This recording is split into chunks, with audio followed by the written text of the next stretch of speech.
మన మొహమ్మద్ షమి చూసుకున్నట్లయితే బోర్డర్ గవాస్కర్ ట్రోఫీకి తొందరలోనే వెళ్తాడు. అదేవిధంగా మొన్నటిదాకా ఏ విధంగా మాట్లాడారు అంటే థర్డ్ టెస్ట్ కి ఖచ్చితంగా సరే మొహమ్మద్ షమి అందేస్తాడు అనే విధంగా అయితే మాట్లాడారనమాట. సో ఈ రోజు చూసుకున్నట్లయితే మన మొహమ్మద్ షమి అయితే ఒక సంచలనమైన విషయం మన ముందుకు తీసుకొచ్చాడు. అది ఏంటి అంటే ఒక కామెంట్ అయితే అందరి ముందుకి తీసుకొచ్చాడు అనమాట.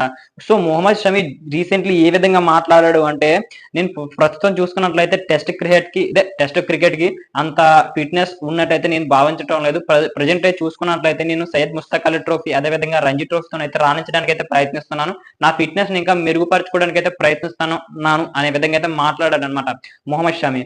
సో ఎందుకు ఈ విధంగా మాట్లాడాడు అంటే వచ్చే సంవత్సరం చూసుకున్నట్లయితే ఛాంపియన్స్ ట్రోఫీ ఉంది, అదేవిధంగా ఐపీఎల్ కూడా ఉందన్నమాట. సో ఈ విధంగా మాట్లాడారు అనమాట. ఎందుకు చూసుకుని మొహమ్మద్ షమి ఎందుకు ఈ విధంగా టెస్ట్ క్రికెట్ కి అంత ఇంపార్టెన్స్ ఇవ్వటం లేదు అంటే గతంలో చూసుకున్నట్లయితే ఆల్రెడీ ఎందుకు అంటే ఇప్పుడు టెస్ట్ క్రికెట్ ఎందుకు అంత ఇబ్బంది పడుతున్నాడు అంటే అది అలా ఓపికతో వేస్తూ ఉండాలి. ఎప్పటి వరకు వికెట్ పడుతుందో అప్పటి వరకు అలా వేస్తూనే ఉండాలి. వికెట్ పడకపోయిందంటే డిక్లేర్ అంటే రోజంతా ఆడుతూనే ఉంటారు. అప్పటిదాకా కూడా అయితే ఫీల్డింగ్ కాయలు లేకపోతే బౌలింగ్ అంత ఫిట్నెస్ తోనైతే ప్రజెంట్ చూసుకున్నట్లయితే మొహమ్మద్ షమి రెడీగా ఉన్నట్లయితే మనకైతే తెలియట్లేదు అనమాట. సో ఎందుకు అంటే చాలా గట్టి ఇంజురీ అయింది. ఇప్పుడు అంటే ఓడిఐ వరల్డ్ కప్ లోని గతం 2024లో 23లో చూసుకున్నట్లయితే చాలా గట్టి దెబ్బ తగిలిందనమాట. సో అప్పటి నేను చూసుకున్నట్లయితే ఆ మధ్య నుంచి ఈ 1 ఇయర్ కూడా దానితో పోరాడి దెబ్బతిరి అలా అప్పటికిప్పుడే దాని నుంచి బయటకు రావడం జరిగిందనమాట. అంటే దాన్ని సర్జరీ చేయించుకొని ఇప్పుడు బయటకు వచ్చి మొన్న రంజీ ట్రోఫీ అదేవిధంగా సయ్యద్ ముస్తక్ అలీ ట్రోఫీలోని ఒక 8 మ్యాచ్లు కూడా ఆడడం అయితే జరిగింది. సో ఆ మ్యాచ్లో బాగా రాణించాడు. అయితే ఇప్పుడు ఏ విధంగా మాట్లాడుతున్నాడు అంటే నేను టెస్ట్ క్రికెట్ కి అంత ఎలిజిబిలిటీలా లేను అనే విధంగా అయితే బీసీసీ కూడా అంటే ఆల్రెడీ ఇప్పుడు మన మొహమ్మద్ షమి ఏ విధంగా చెప్తున్నాడో అదే విధంగా బీసీసీ కూడా చెప్పడం అయితే జరుగుతుంది అనమాట.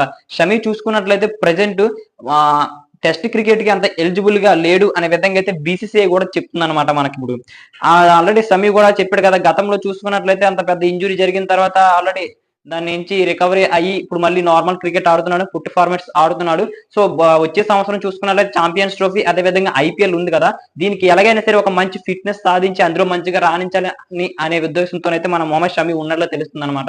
సో ఖచ్చితంగా మంచిగా రాణిస్తారని మనం అందరం కోరుకుందాం ఫ్రెండ్స్. అంటే ఇప్పటికీ తెలిసిందంటే టెస్ట్ క్రికెట్ లో చూసుకున్నట్లయితే చాలా ఇది కావాలి అంటే చాలా ఫిట్నెస్ కావాలన్నమాట.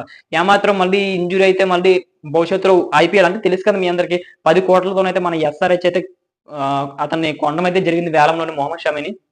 సో ఇప్పుడు కానీ ఇంజురీ పడితే ఖచ్చితంగా సరే ఐపీఎల్ మీద చాలా ఇంపాక్ట్ పడే అవకాశం ఉంది కారణంగా ఆ విధంగా అయితే సంచలన వ్యాఖ్యలు అదేవిధంగా బీసీసీఐ కూడా ఆ విధంగా మనకి ఇన్ఫర్మేషన్ ఇవ్వడం అయితే జరుగుతుంది. సో మరి మీరేమనుకుంటున్నారు, మొహమ్మద్ షమి లేని లోటు మన అక్కడ టెస్ట్ క్రికెట్ లోనైతే తెలుస్తుందని అయితే మీరు అనుకుంటున్నారా? ఒకవేళ తెలిసినట్టయితే ఖచ్చితంగా సరే ఒకసారి కామెంట్ చేసేయండి. నేనైతే అదే అనుకుంటున్నాను. ఎందుకంటే ఒక ఎక్స్పీరియన్స్ బౌలర్ లేక అక్కడ చాలా ఇబ్బందులు అయితే పడుతుంది మన ఇండియా అయితే.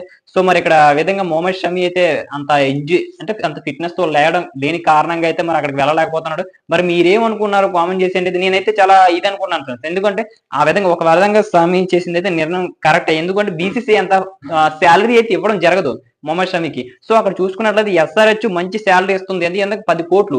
సో మరి అక్కడ చూసుకున్నట్లయితే మాక్సిమం మన బీసీసీ అయితే అది సంథింగ్ అదే వస్తుంది. బీసీసీ అంటే ఇంటర్నేషనల్ సంబంధించిన మ్యాచెస్ ఆడితే మహా అయితే ఒక 5 కోట్లు ఎంతో ఇస్తుంది అనమాట. సో ఖచ్చితంగా సరే ఐపీఎల్ కే మన మొహమ్మద్ షమి మెజారిటీగా అంటే ఎక్కువ దాని మీద ఫోకస్ పెడుతున్నట్లయితే మనకు తెలుస్తుంది. సో మీరేమనుకున్నారు కామెంట్ చేసేయండి. Thank you.